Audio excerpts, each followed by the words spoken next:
So if you've ever wondered what happens if you don't agree in a mediation, well, this video is for you. No, no, no, no, no, no, no, no!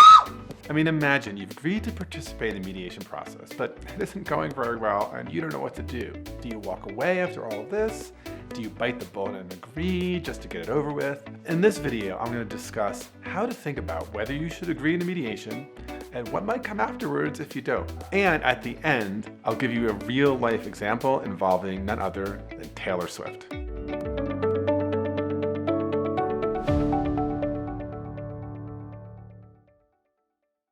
Now, it's important to start off with this reminder. Mediation is typically a voluntary process. No one is holding a gun to your head.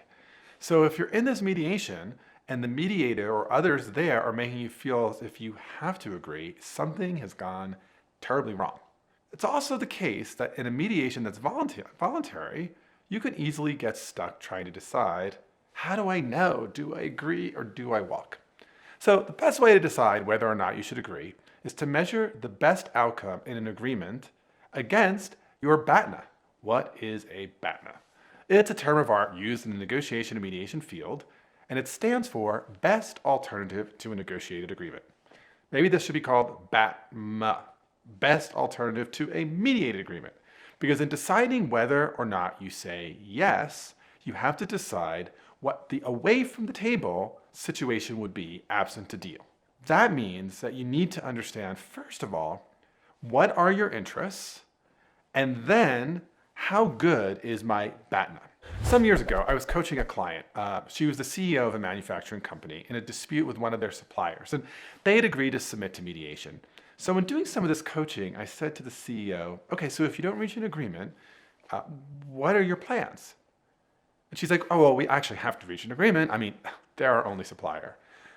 Okay, I said, but let me just ask you, if you don't reach an agreement, what are your plans? And she's like, I think we're getting ahead of ourselves. I mean, we'll cross that bridge when we come to it. Now, this might sound reasonable to you, but from the perspective of a coach, this is not reasonable. Because if you're trying to decide whether or not to reach an agreement and you don't know what you're going to do absent an agreement, then it's really hard to know whether or not you should reach an agreement. So your BATNA in any particular case might not be a good one, but knowing what it is absolutely essential.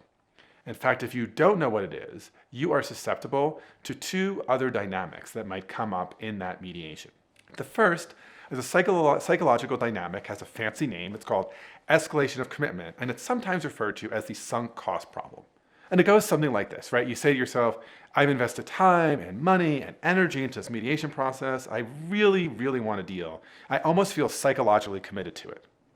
In this escalation of commitment dynamic, though, you end up saying yes to something that's actually worse than what you could have gotten without the agreement, because you feel like your identity, your sense of personal success is at stake. And when you don't know what your BATNA is, the escalation of commitment problem or sunk cost problem becomes even worse. But I've seen the opposite problem pop up sometimes when I mediate. And that's, it's an incredibly acrimonious relationship. The parties appear to have hammered something out that meets their interests reasonably well, even though there's still a lot of bitterness between the parties. And then at the last minute, one of the parties throws some kind of surprise wrench into things. So some years ago, I was mediating a conflict between siblings who owned a small chain of restaurants. And it was a really sad situation in so many respects. But to their great credit, they seem to have worked everything out. And then, at the very end, a sibling demands that a phrase be added to the menus in all of the restaurants to demonstrate the family lineage in a particular way. Now, to this point, this issue had been raised by no one. And suddenly, things started to fall apart. And it became clear to me that even though the deal that had tentatively been reached was significantly better than what either of these parties could have gotten in any litigation, this one sibling felt sufficient bitterness and become so emotional that they were creating an issue that could completely ruin all the work we had done. The more you know your BATNA before you go into a mediation, the less likely you'll either fall victim to the escalation of commitment problem or the last-minute self-sabotage trap. This leads to an important corollary. Before and during a mediation, you should always be thinking, how do I improve my BATNA? So consider an example from the world of pop music. This story is about a negotiation, not a mediation, but the lessons of the example apply to mediation as well. In 2006, Taylor Swift signed a contract with Big Machine, a record label owned by Scott Borchetta. Over the next 13 years, she sold over 30 million records and won 10 Grammy Awards under that label. But when she tried to renegotiate some of the terms of her contract so that she could own the master recording, negotiations stalled. Then, to her surprise, Borchetta sold Big Machine to another company called Ithaca Holdings that was owned by Scooter Braun. He sold it for $250 million. Swift, however, was only made aware of the sale the night before it was announced publicly. From her perspective, this made the negotiation to own her own masters even more complicated, since her relationship with Braun was particularly sour and involved past unresolved feuds. The terms she'd received in either a mediation or a negotiation with Braun would be poor, but so was her BATNA, which was just to press forward with her new label, the Universal Music Group. But Swift wasn't satisfied.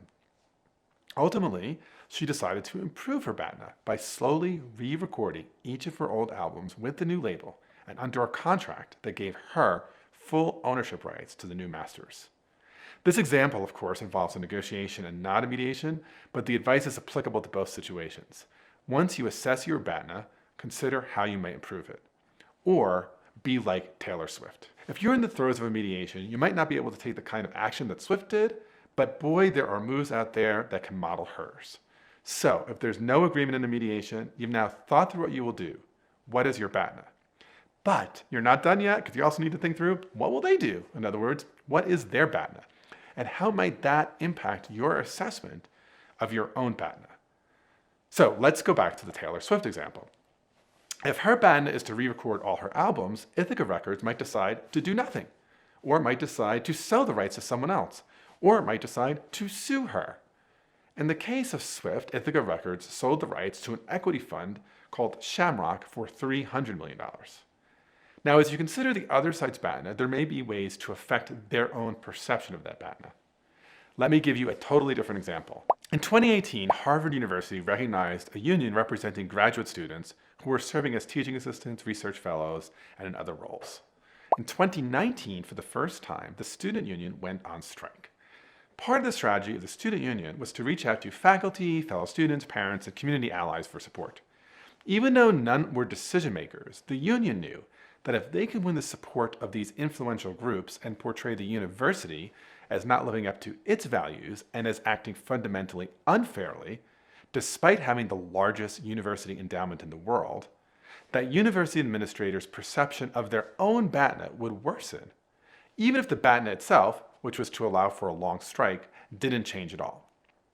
So, it's important in thinking through what will happen if you decide not to reach an agreement to consider not only what you will do, but also what the other side will do, because that decision can impact your own decision in the mediation.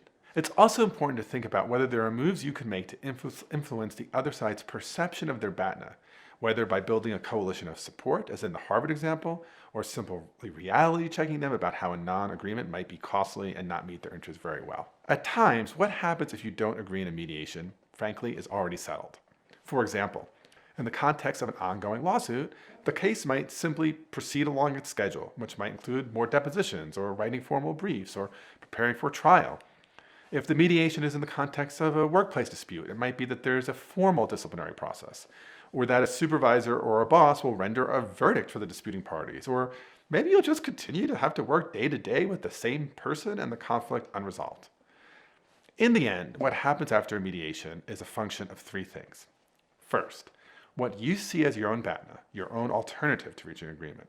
Second, what the other side sees as their BATNA, and how that impacts your BATNA, and how you might be able to influence that side's perception of their BATNA.